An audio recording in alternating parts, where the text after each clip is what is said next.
মাঝে মধ্যে আমার সম্পর্কে আমি এমন প্রচারণা দেখি যে আমিও তো বোকা হয়ে যাই, এটা কি আমি নাকি? হ্যাঁ, এমন বলতে থাকে, কারণ ওদের উদ্দেশ্য কিন্তু একটাই, যে বারবার বলতে বলতে একটা মিথ্যাকে সত্যে রূপান্তর করা। কিন্তু সত্য কথা কি জানেন, মিথ্যা কখনো সত্য হয় না, এটা কখনো না কখনো বের হয়ে আসে।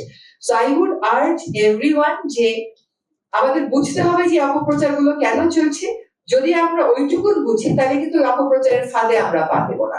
অপপ্রচারকারীদের যখন দর্শক থাকবে না, শ্রোতা থাকবে না, জনগণ যখন তাদেরকে প্রত্যাখ্যান করবে, এইটাও কিন্তু একটা মাধ্যম। খালি আমরা সরকার আইন করে দিলেই ভুল তথ্য পরিবেশন বন্ধ হয়ে যাবে তা কিন্তু সঠিক নয়। ফলে জনগণকেও তার জায়গাটা ভাবতে হবে, আর মিডিয়াকেও আসলে ফোকাসটা মিডিয়ারও ঠিক হয়েছে কোন জায়গাটাতে আসলে এফোর্ট দেওয়া দরকার। যেমন আরেকটা উদাহরণ দিই, সবখানে যখন যাই আমাকে একটা কথা বলে, এই মহাপরিকল্পনাটা আপনি বাস্তবায়ন করে দিয়েছেন। আমি যে মহাপরিকল্পনাটা পড়ছেন, বলে না পড়ি।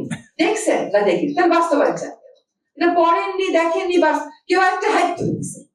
এই যে কিছু না জেনে হ্যাঁ বা না বলে ফেলা, এইটা আসলে খুবই একটা ডেঞ্জারাস বিষয়।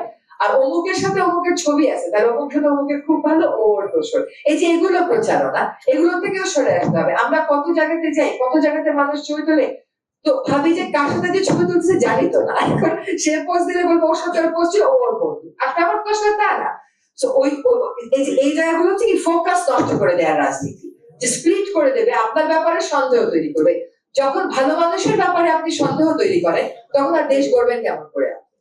কাজে সেখান থেকে আমাদের আসতে হবে, এবং যারাই এই ফ্যাসিজমকে, এই হত্যাকাণ্ডকে প্যাসিভ থেকেও সমর্থন করেছেন, আমি মনে করি সকলকে একটা অনুশোচনা দিয়ে যদি আমরা পরবর্তী যাত্রা শুরু করি, তাহলে হয়তো অফিসিয়াল ট্রেনিং, ফর্মাল ট্রেনিং কাজ করবে। অফিসিয়াল ট্রেনিং, ফর্মাল ট্রেনিং তখনই কাজ করবে যখন যে আবহে আপনি সংবাদটা পরিবেশন করেন, সেই আবহটা আপনাকে সেই স্পেস দেয়। কিন্তু আবহ যদি নিজেই মানতে রাজি না হয় যে তারও এখানে একটা ভূমিকা ছিল, তাহলে তো আসলে আইন দিয়ে, ট্রেনিং দিয়ে কোনো কাজ হবে।